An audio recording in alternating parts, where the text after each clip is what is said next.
But next, a question from Anthony, also a 14-year-old, and once again, very much an adult question. And thanks for listening, Anthony, and to your dad for recommending it. His question is, why are so many young people, why are they so pro-Palestine?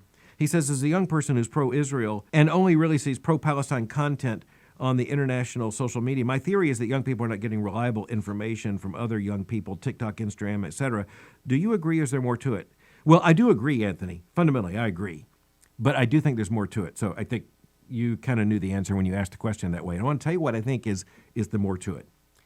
I think that the younger you go in this society, the more you have a generation that is really affected by and molded by the idea that everything in life comes down to a simple equation. One side is the oppressor, the other side is the oppressed. Now, sometimes it works out that way. I just talked about Nazi Germany. But even in that case, that doesn't mean that the oppressed were all, say, morally innocent. You think about Britain, you think about France, you think about Italy, yeah, they all have their problems. But there's no doubt that Hitler was the great evil, as he demonstrated in unmistakable terms. So all that to say, sometimes you do have what's clearly an oppressor and oppressed situation. And as you look at the Palestinians, are they oppressed? Yes, they are. There's no doubt about it. And yet that oppression is not coming just from the Jewish people. It's also coming from other Arab nations. It's coming from history. It's coming from their own leadership.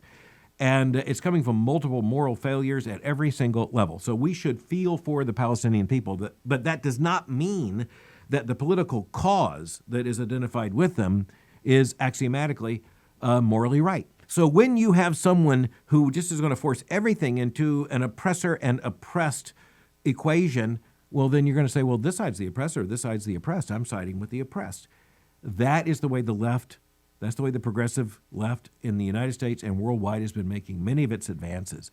If it gets to say, you are LGBTQ, therefore you are oppressed, and the other side, if they disagree with you, they are oppressor, well, you can see how that works out morally and politically. The same thing is true of ideological feminism. If you can tell women the big problem in the world is that you are being oppressed by men, if that's the worldview you're going to espouse, well, everything falls into place. And frankly, we need to be very careful ourselves that we don't fall into this worldview and reduce everything to the same dynamic, because quite frankly, it's very tempting. And so, Anthony, I'm with you. I'm very pro-Israel. And by the way, that doesn't mean saying that the state of Israel never makes mistakes. It doesn't mean saying that I never disagree with the prime minister of Israel. It is to say, when you look at the situation there and you put it in, let's just say, even a larger context, you are looking at the only stable democratic government in an entire region. You're looking at a key ally of the United States. And, biblically, I'll just state very clearly, I think there's a lot more to it. I think the state of Israel is a holding, preserving vessel for the children of Israel.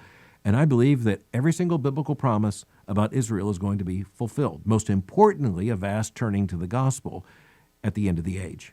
But I have to tell you right up front, I also believe in the territorial promises. So all that to say, I think you ask a very good question, and I think it's important that you understand the age issue. I think the oppressor-oppressed worldview that has been pushed by the left for a long time has a disproportionate effect among those who are very young, because quite frankly, I think the teachers have produced those who will teach, have produced those who will teach. And Hollywood has been hitting this and more loudly every passing year, so I don't think there's any surprise here.